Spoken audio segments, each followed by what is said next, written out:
Megastar Allu Arjun ఏ ముహూర్తాన power star గురించి చెప్పనన్నాడో గాని అప్పటి నుండి పవన్ ఫ్యాన్స్ అర్జున్ని టార్గెట్ చేశారు.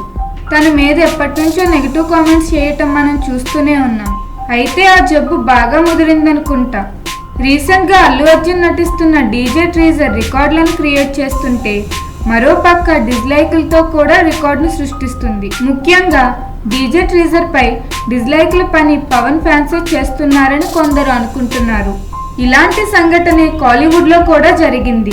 అజిత్ వేదలం మూవీ టీజర్ పై 75,000కు పైగానే డిస్లైక్లు వచ్చాయి. కానీ ఆ మూవీ సూపర్ హిట్ అయ్యి డిస్లైక్ కొట్టిన వారికి సమాధానం చెప్పింది. ఇప్పుడు అదే ఫార్మేట్ డీజే టీజర్ కి తలనొప్పిగా మారింది. దానికి సమాధానంగా బన్నీ చెప్పను బ్రదర్ తర్వాత చూపిస్తా అని చెప్పారట. ఫ్యాన్స్ మధ్యన ఉన్న ఈ విభేదాలను బన్నీ ఎలా క్లియర్ చేస్తారో మరి చూడాలి. ప్రెజెంట్ మెగా ఫ్యాన్స్ లో పవర్ స్టార్ కి ఒక గ్రూప్ ఉండగా అదే మెగా ఫ్యాన్స్ లో అల్లు అర్జున్ సపోర్టర్స్ గా ఇంకొక గ్రూప్ ఉంది. ఫ్యాన్స్ లో వచ్చిన ఈ గ్యాప్ ని ఎలా దగ్గర చేస్తాడో గానీ ప్రెజెంట్ ఫ్యాన్స్ లో రచ్చ మాత్రం ఒక రేంజ్ లో ఉంది.